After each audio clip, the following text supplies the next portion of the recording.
Hi there. Thanks for joining us on a Q&A edition of Space Nuts. My name is Andrew Dunkley. It's always good to have your company. Thanks for joining us. All right. What are we doing today? We're answering audience questions from all around the place. Well, mainly Australia, but one from New Orleans asking about black holes and plasma bursts. And Geordie wants to know where his food is. We're also talking about the minimum temperature of space, the effect of gas on light, and the Starshot mission. That's all coming up in this edition of Space Nuts. 15 seconds. Guidance is internal. 10, 9. Ignition sequence start. Space Nuts. 5, 4, 3, 2. 1, 2, 3, 4, 5, 5, 4, 3, 2, 1. Space Nuts. Astronauts report it feels good. And joining us along with Geordie, not Jonty, Geordie, it's Professor Fred Watson, astronomer at large. Hello, Fred. Hello, Andrew. Yes, Geordie's in the back. Jonty's not. Yeah, Geordie the dog. Drinky the tweeter. He's always welcome on the show. Always welcome on the show. Yeah, he had a good walk with me this morning. So I'm he's in good fettle. sure he did. Now, you're so tall and he's so small. I bet his legs go 20 to the dozen. It's quite cute to watch. Be like a little wind-up boy. It's what he's like. Yeah. Absolutely. Oh gosh. Now we've got some questions, a couple of text and a couple of audio. I must preempt this by saying I had an eye check this morning and I had to have my pupils dilated. So right now, what I'm looking at is absolute gobbledygook, and it's very hard for me to read. So please, Do you want me to read it? I'll give it a go. Give it a go, yeah. It's all double vision and blurry. But anyway, let's see what happens. This question comes from Jim in New Orleans. I read where the Hubble telescope last fall, I assume you mean autumn for the people in the rest of the world. I read where the Hubble telescope last fall observed what appeared to be a plasma beam of 3,000 light years emanating from the black hole at the center of galaxy M87. Doing well so far. That black hole was estimated to be 6.5 billion solar masses. I realize that questions concerning black holes are rather rare on the podcast. However, I understand that when a plasma cools on Earth, it can either return to its original gaseous elemental state, or it can potentially reform into completely different elements. Given the near absolute zero temperatures in space, I believe that at some point the plasma beam from the black hole at M87 will eventually cool. Rather than being cursed as the ultimate destroyer of matter in the universe, perhaps black holes should be considered the ultimate recyclers of matter instead. Love the podcast. All the best. Cheers, Jim in New Orleans. Is he on the money? Well, it's an interesting question. Yes, I mean, I think he's right in the sense that the plasma, when it cools, will essentially turn, but what's a plasma? A plasma is an ionized gas. So it's a gas with an electrical charge. It's an electrified gas. Yeah. When it loses its charge, it basically stays the same gas, but is cooler. Now, the completely different elements idea would involve nuclear processes, because that's the only way you can change the elements, despite what the alchemists used to try and do. You can do it with accelerators, and it may well be that the conditions in some plasmas, like the one from the M87 black hole, maybe they do have collisions between the ionized atoms that are of such high energy that you might split them or something of that sort. I'm not familiar with that because I'm not a particle physicist. But in that regard, yes, if that happens, you've got a nice recycling process, which is what goes on in a nuclear reactor as well.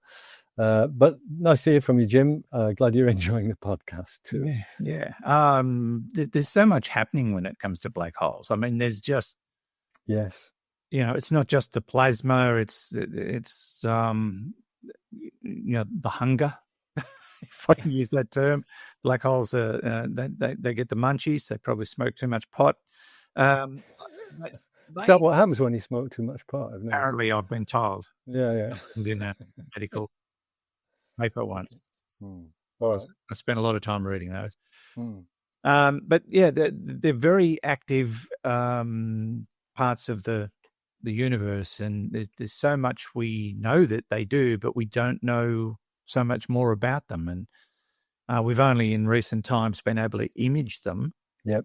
Not so much photographs, but it was infrared, wasn't it? It's radio signals in the Event Horizon Telescope. That's right, and that's where this image comes from that Jim's talking about. Okay, so and we get so very many questions about them. They're one of the great mysteries.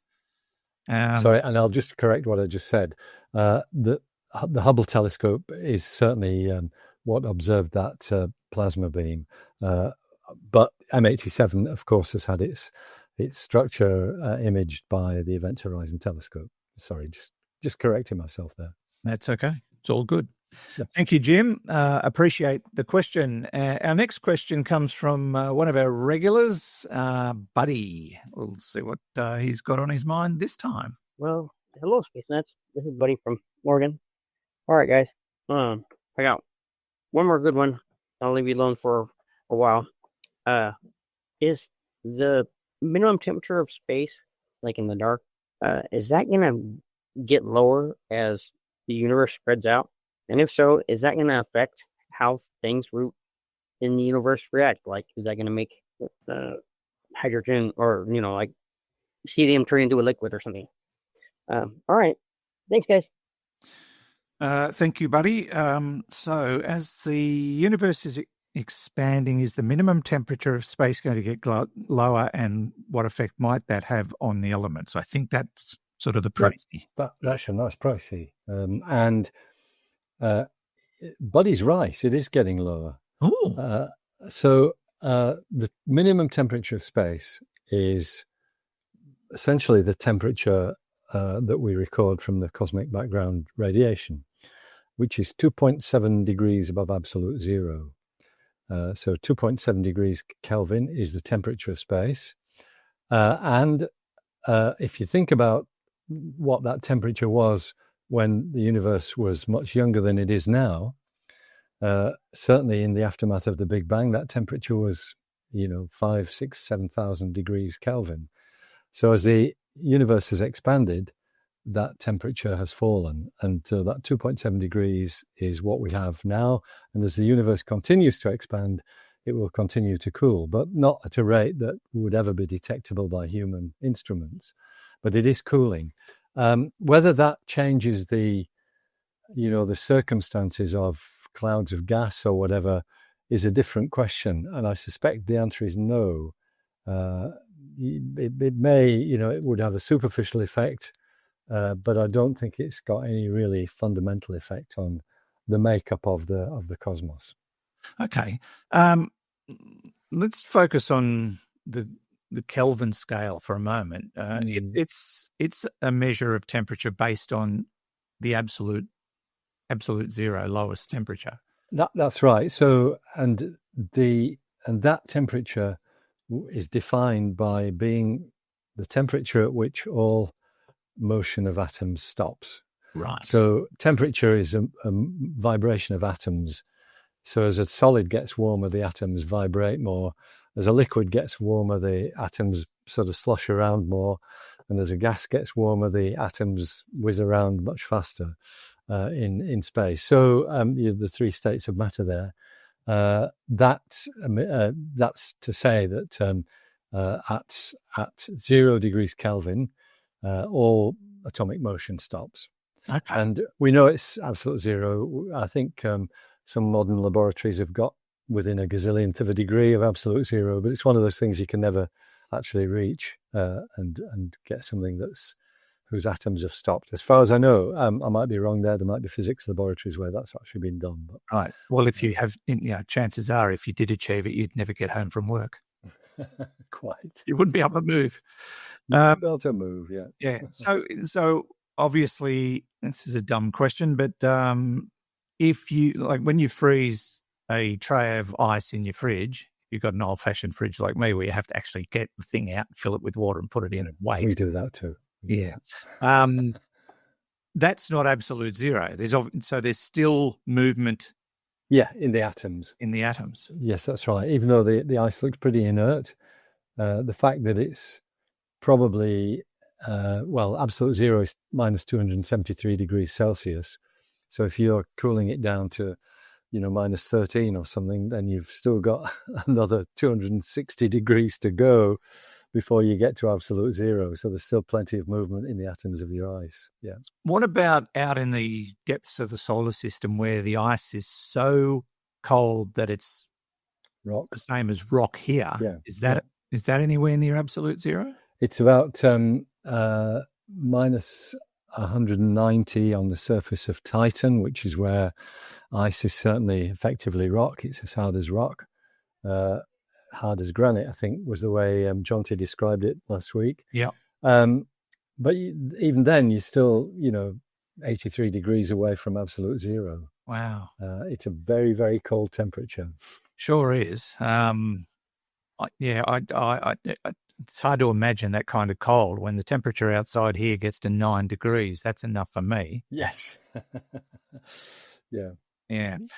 So just to clarify one more point. So absolute zero, even though the universe is cooling, absolute zero is still absolute zero. That's not going to alter. That's right. Yes, that's right. And the universe isn't at that temperature yet. It's 2.7 degrees above it still. Okay. Yeah. And that's the leftover heat of the Big Bang. Right. But it's slowly diminishing. As the universe expands, that's right. Yes. But it could take a while to get down. Could it ever get another down? Degree? It will probably as time, if the universe carries on behaving as it does now, as it continues to expand, the temperature will continue to go down. It will never reach absolute zero. It might approach it asymptotically, which means it gets nearer and nearer, but takes longer and longer to do that. Right. Okay. Very interesting. Great question, buddy. Yeah, Thanks for sending it in. Good to hear from you as always. This is Space Nuts. Andrew Dunkley here with Professor Fred Watson. Let's take a short break from Space Nuts to tell you about our sponsor, NordVPN. Now, I've talked about virtual private networks before and how they can protect you online, and no one does it better than Nord. Now, I've been using Nord for over 2 years and I have no complaints. I'm also using some of their other tools, including the brilliant password manager and the 1 terabyte of cloud storage. And let's face it, you just can't get enough storage these days. And cloud storage is good because it's backed up. If you've got it on a drive attached to your computer, that drive will eventually die and you don't want to lose all that stuff. Cloud storage is the way to go. Right now, Nord is offering up to 74% off for Space Nuts listeners on top of an extra 6 months added on if you sign up for a 2-year deal. That is a brilliant offer. And it's all backed by their 30-day money-back guarantee. Now, the level of discount does vary with the different plans, but the longer you sign on for, the better the deal gets on a monthly cost basis. You just need to work out what's right for you. NordVPN is great for streaming and won't slow you down. In fact, it does the opposite with no interruptions, no limits on bandwidth and no limits on speed. And with over 7,000 servers around the world, they've got you covered. So take advantage of their exclusive Space Nuts deal today by going to nordvpn.com/spacenuts and click on Get NordVPN and discover all the options. That's nordvpn.com/spacenuts. The 6-month extra deal is for a limited time only, so check it out today at nordvpn.com/spacenuts. You'll be very glad you did, I'm sure. Now, back to the show. 3, 2, 1. Space Nuts. Now, if my eyes do not deceive me, I have a text question in front of me, or it could just be a message from my wife that I probably shouldn't read. No, it's a question. We know that light travels at slightly different speeds in different mediums. We also see different mediums affect light via refraction. Since this is somewhat related to the density of gas, can pressure affect this?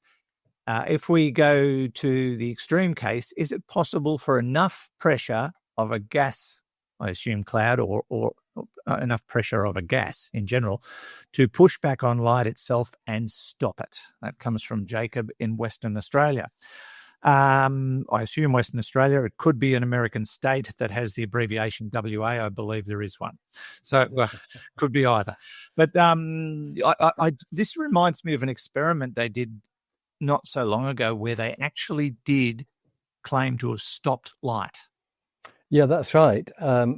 So you can stop photons. And I'm not sure about the mechanism that is used to do that. It's not just pressure. Yeah. There's more to it than that. I think it involves basically grabbing hold of photons using optical tweezers to stop the light. And so you can stop light. It's been done, exactly as you've said, Andrew. But it's not just pressure. Pressure does have an interesting, it does affect the gas. So the refraction of gas is affected by the pressure of the gas. What also is affected is if you send light of a single wavelength through a gas at high pressure, it will spread into adjacent wavelengths. It means that, the way we see it is as a spectrum line. If you send that light through a prism or something like that, you'll end up with a single line of light corresponding to that color, which corresponds to a certain wavelength. Pressure actually broadens that, and so these lines become wider. The process is called, guess what? Pressure broadening. Yeah. And that's what we see. And that's actually how we can use light from stars to measure the pressure in the atmosphere of the star by how much the line of light is broadened. Okay.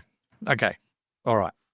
I was just reading something that because we were talking about the fact that they have stopped light in a lab. Yep.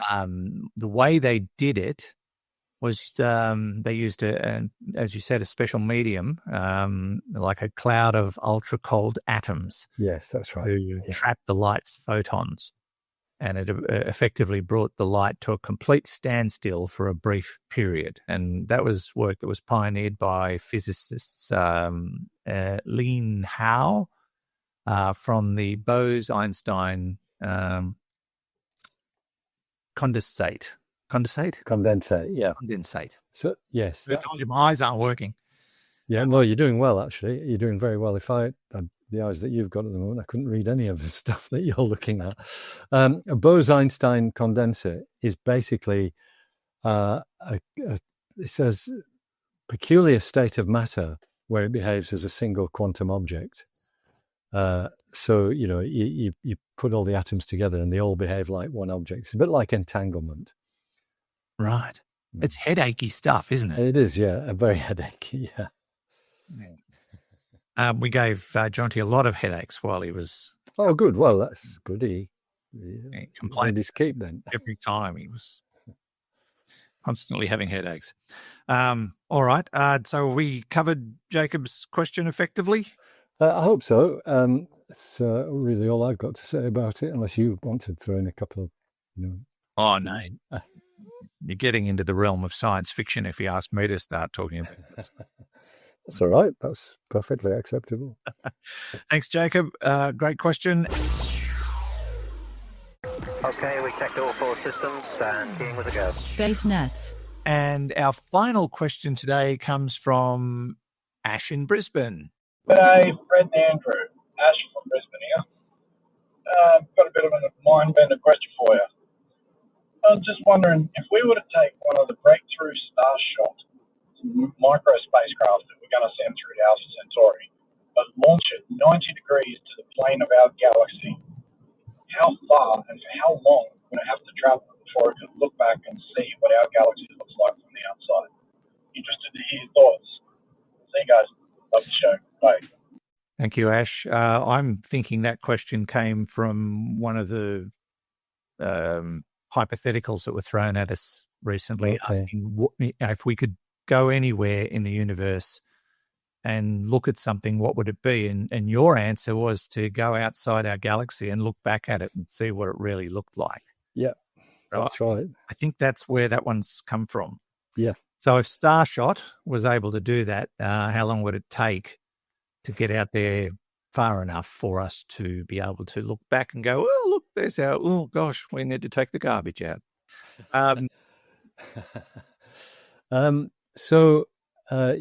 The answer, rather remarkably, Andrew, is a number that you quoted in our last 400,000 years. That's right. Wow. So I'm doing that as a calculation in my head. So Starshot is Breakthrough Starshot is still just a concept investigator. That the idea with the project Breakthrough Starshot was to look at the possibilities of accelerating a spacecraft smaller than your mobile phone to something like a quarter of the speed of light, so that you get to Alpha Centauri maybe in rather than in 4.3 years, you get there in 16 years or something like that. 4.3 years is how long it would take for light to get to us. Yeah. You could do it in 16 years if you were traveling at 4 times a quarter of the speed of light. With conventional rockets, it takes about 60,000 years. So that's the difference. So so you accelerate your spacecraft to a quarter of the speed of light. I reckon you need to be 100,000 light years above the plane to see our galaxy in all its splendor, because that's its diameter. It's 100,000 light years in diameter. So you push back, push out 100,000 light years, you'll see the whole thing. At a quarter of the speed of light, that's going to take you 400,000 years. So it's not a quick trip. No. And it makes it very hard to arrange, really, because by the time it's there, no one will have remembered it. Why it was sent, of what it was. And then, of course, it sends back the photo. It's 800,000 years. Yeah, that's right. No, actually, it's not. It's 500,000. Because the light travels back at speed of light. Speed of light, of course. Half a million years for the full mission. Yeah, that's doable, I think, Andrew, don't you? Oh, I'm a fairly patient person. I'm just not sure I'm patient enough for that. No, me neither. Do you think Starshot will happen though? No. Yeah. I think the results that are coming out are promising, but the Starshot is only a project to investigate whether it's feasible. So that will wind up. Then somebody's got to put the money in to not just build the spacecraft, which is probably quite cheap because it's small, but to arrange for that mylar light sail that's going to catch the light of the laser. And the big ticket item is the laser itself. Yeah. We currently don't have a laser that's anywhere near powerful enough to accelerate something to the quarter of the speed of light. Which leads me to a question without notice, because we've actually, I think in recent weeks or months, had 2 or 3 questions directly related to sending a mission to Alpha Centauri using laser-guided spacecraft. This is not science fiction. This is feasible. Yeah. And doable. We've been doing all sorts of experiments with spacecraft, sending up wooden satellites and things like that. That's right. But this would probably be one of the most efficient ways to send a long-haul spacecraft to another place. Yeah. So you're quite right. It is doable. It's feasible. Yeah. But you need the technology, which we don't have at the moment. And we should put a footnote in that it has been done. There's light sail experiments have already been done in orbit around the Earth, just by the spacecraft deploying a very large sheet of mylar and the ground controllers noticing the change in the acceleration of the spacecraft as a result of that. That's been done, and I think you and I covered it actually on one of the shows. So the principle works. Light sail, that's a principle that will actually work well. But for the kind of figures that you were talking about, sending a spacecraft to Alpha Centauri, you need such a big laser that we simply don't have at the moment. And you might even have to put it into orbit around the Earth, because if you had it on the ground, it might fry the atmosphere or something like that. Oh, that'd be fun. Yeah, it would, yeah. We do, we really need that. I love that it's feasible. I have a sneaking suspicion that we could never do it out of Australia because of electricity prices. And you're talking about leaving a light on for 16 years. I mean, let's face it. Yes, and it's a big light too. Yeah. Not feasible in Australia. Not with, you can't. That's right. Not with what we pay for. You get a bill.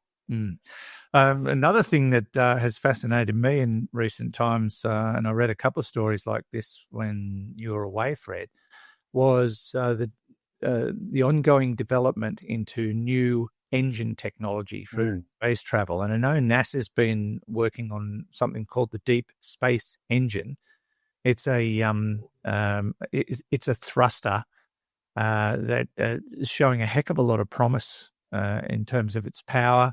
It's a low-cost chemical compound engine. It's lightweight, and it promises to do some pretty amazing things if they can perfect it. We're on the cusp of probably achieving breakthrough technology in terms of speed and long-haul space travel, by the sound of it. Yeah, I think we covered some stories last year about new ion drives and plasma drives and things like that, which are all very promising. Yeah. I think it's a pretty exciting time, and there's a lot of development going on, a lot of money being poured into it, because there are rewards to be gained if you can get out there. Yeah.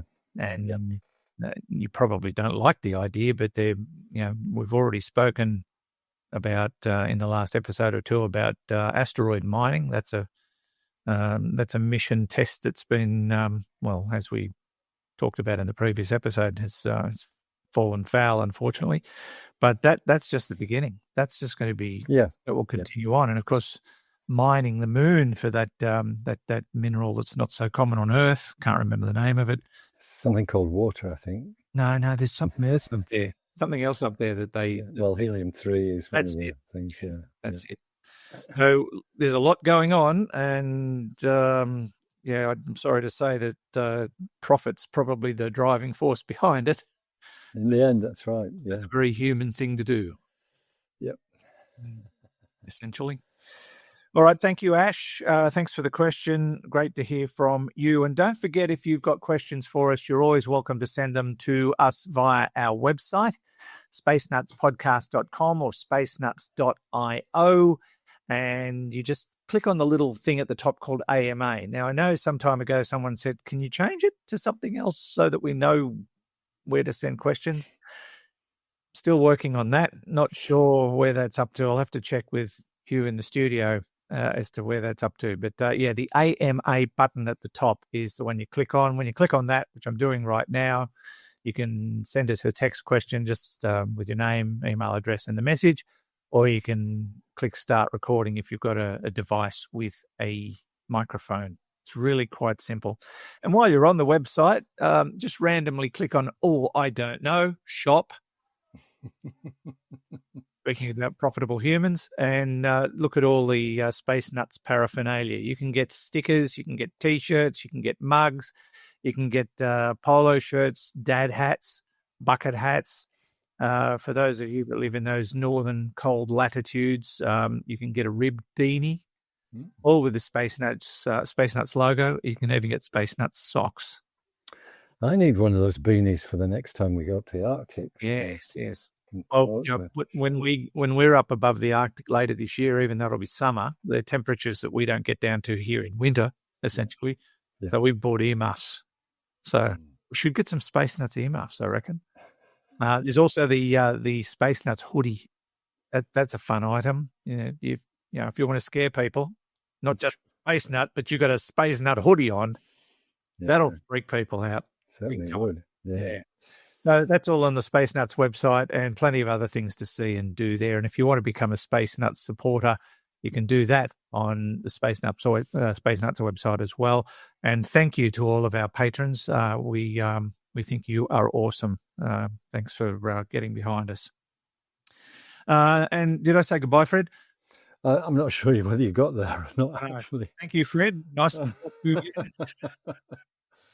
Good to talk to you, Andrew, and we shall speak again soon. We will indeed. And that's Professor Fred Watson, astronomer at large. And thanks to Hugh in the studio, who couldn't be with us today because he actually thought Starshot was real, and he went and bought a ticket.